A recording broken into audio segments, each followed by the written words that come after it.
Hello you guys, welcome in, welcome in. We're going to be continuing our Tenant CAS journey today with the creative household. This is part of a kind of 2-episode series. We do 2 separate videos, one with CAS and one with build. Both uploads are now up and ready to view, so do make sure you go check out the house that these guys are going to be living in. You'll see some of it in the screenshots at the end of the video. But yeah, this is Ollie. We started making Ollie on stream before I had the idea to do these videos, and I love him. The idea is he's a bit of a chaotic individual for his neighbours. He's really creative and he loves art. And you would think, oh cool, he's very chill, relaxed. No, Ollie is a bit of a party animal. Okay, he loves to just let everything kind of happen, right? He doesn't like to control things. He lets nature take its course, and if that means he's going to be dancing on the counter at 2 a.m. with some music, then so be it, with all his friends. He's kind of the life of the party. He's very popular. When we were making him, we kind of said he has kind of bi vibes. So I thought I'd play into that. I felt bad having him live alone with his cat. So we do add another sim later on. He actually has a boyfriend called Kieran, but we will get to Kieran. Here we are doing his Ollie's formal attire. I wanted everything to be kind of bright, experimental, and I wanted that to kind of reflect the way that he pursues his art, right? So he loves abstract art. He loves kind of, picking apart pieces of the world and kind of splaying it all over a page and seeing what people can kind of pull from that. That's his whole vibe. Very free, very positive, but he can also be a bit explosive as well at times. That's his initial interpretation, but the problem with Ollie is he kind of sometimes will let nature take its course and he'll go a bit too hard, and then that 2 a.m. counter kind of partying will end in kind of ranting and yelling, and there are some potential issues there when kind of thinking about living with someone like Ollie, which we'll get into in a little bit. Yeah, he has a sort of bit of a feud going on with the Schultz neighbours. You would think that they would love him because he's, very DIY, which is kind of what Miriam's like, but actually he butts heads a lot with those two purely because of the noise, right? Otherwise they would really get on with him, but the way that he kind of distracts and pulls attention over and kind of keeps people up at night sometimes causes a little bit of friction. It only really impacts them though, because there's enough space between kind of him and some of the neighbours across the way to kind of, for them to not be impacted like that. Yeah, here we are doing his sort of party wear, and oh my gosh, you guys, you can tell that I don't do CAS that often anymore, or I don't, I kind of own all the packs, but I don't look at it because I was obsessed with this top. I could not believe, some of the assets that are coming out now, the quality of some of these assets. Pretty sure that top was from the Ranch pack. Oh my gosh, I literally love it. And then here I am fixing the hair. Not only the hair, earlier on in the video you might have seen I had to go through and put his stretches in and his piercings for every single category. Now, I might be wrong here, but I don't think there is a feature to be able to put a piercing on and having it automatically appear on every outfit like there is in The Sims 3. You guys will have to let me know if I'm wrong about that, because if you do have an answer for that, a way to make these kind of appear on every outfit rather than having to scroll through and find them, it would be a lifesaver, because I love using piercings to kind of, and tattoos as well, to alter my Sims. I know tattoos are permanent, but with the piercings it's so frustrating and unrealistic as well to for example, if those stretches are gone, he just has regular ears. It's so unrealistic to me. I hate it. We're going to finish off his outfits here. I gave him the Painter Extraordinaire aspiration, I think that's what it's called, and he already came with his cat Cheetah, who we named on stream. Ollie was also named on stream, but his last name was a bit of an accident. Basically, there was some It was me misanalyzing what was happening in chat. For some reason, he ended up as Ollie Fawkes. So, yeah, that happened. Here we are going on to Kieran, and so my approach is when I make Sims, I tend to have the general aesthetic or vibe that I'm going for in my head down, and I'll know what I want. I just won't have a clear picture, right? So I tend to kind of allow CAS to influence me a bit. So when a sim comes in, you know, I tend to go make some adjustments to the face, but I'll generally pick things out and go, oh, I like that, and I want to keep that, and it's fabulous. This time I wanted to be a bit clearer, and I wanted to be a bit more experimental with Kieran, and I had this whole vibe in my head. You know, he had like white hair, he was kind of twinky, and like I could see his face, but for the life of me I could not make it in The Sims. I still like how he turned out. I still feel like he's quite unique, and he, you know, he does have a twinky vibe, but he could also be a bit mask as well. He's like kind of like a flip-flop in terms of his aesthetic.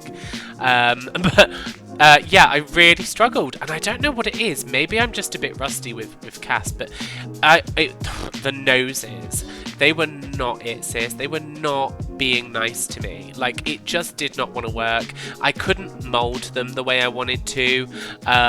Usually you would just pull and tuck and stuff wherever you wanted and it would work like clay. Just was not having it today. The eyes, something just was not right. I could not figure out what it was, but something was very like uncanny valley. Like, his face didn't feel realistic for the longest time. So you'll see, even when I move on from his face right now, I will go back to it and I will keep adjusting him because it was really irking me. If you guys know what was going on there, let me know in the comments below as well. We're going on to pick his hair here. It doesn't stay blonde, but the blonde kind of was like, oh, okay, I like the blonde, maybe it would be good in white. And I knew I was going to give him like big glasses and he was going to be really cute.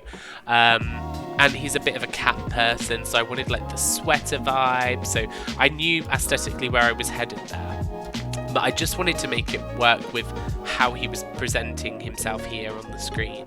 So I think with the hair, we went for one that was like slick back, but kind of long. I just thought it was really, really cute to look at. Yeah, and we'll talk a bit more about the clothes in a minute when we go through. But while I'm adjusting his face some more, I'll just tell you a bit more about Kieran. So Kieran is the boyfriend of Ollie, but now he's the fiance, and he's just freshly moved in with Ollie as they start to begin their kind of new lives here in the estate, right? And he's a bit of a bookworm. He loves literature and he wants to be a writer. So that's why I've called this household the Creatives, right? Because we have the artiste and the writer. Really cute, really aesthetic, you know, vibey, experimental. They love fashion. He's a bit of a writer and he's also a bit of a cat lover. So he really could go two ways, because I had this idea of maybe he was going to be a vet, but I feel like aesthetically he looks like a bit of a writer. Like, he definitely has a Tumblr blog, or he had, you know, Tumblr exists at this time, and Tumblr, you know, he had a blog, and he always writes stories, mini stories and stuff. He's obsessed. He loves shipping people. He's into anime. And here we are going to his clothes. I think I feel like I made him a good person as well. We'll have a look at that third trait later on. But yeah, so that's his general vibe. This sweater, oh my gosh. So kits I have mixed feelings on, personally. I don't hate them, but I don't love them. I love that the quality of the items you get in these kit packs is really, like, she's really good, okay? She's really good. And I love these sweaters, especially like the menswear kit and the Incheon pack. The fashion in that is iconic. I wish they put more stuff like that in regular packs. But on the flip side, it's kind of like, wow, you're really monetizing things that could, like I say, that could be added to regular packs. Like, especially with clothing. I love the idea of gameplay kits. Like the hoovering, I thought was a really neat idea because it's kind of like take it or leave it. Some people don't like that, some people do. So it was more specific and tailored to people that wanted it. But clothing packs and stuff, I'm just thinking, God, it's very The Sims 3 store, but less extortionate. I don't know. My problem is I'm so impulsive, I will just spend money on everything Sims so that I don't get FOMO. Because I've always been lucky growing up to have all the packs because me and my mum are both Simmers, I just can't live without them now. It's actually created a bit of an unhealthy addiction. So yeah, you'll never catch me not having a pack. Yeah, so that was my rant over. We're going on to sportswear. I kind of skipped over this. It was a bit basic, you know, the bare minimum. I don't see him going to the gym too often, to be honest to you. I wanted him to be quite cozy with his sleepwear, very relaxed. I didn't want it to feel like it was too, like, you know, forced, like he was making an effort. I feel like him and his boyfriend kind of lounge around when they're, you know, not doing anything, and they'll just kind of put some on the telly, have a cuddle, hang out, whatever. So yeah, didn't want it to be too kind of over the top and like classic pajamas. But his party, I went extra.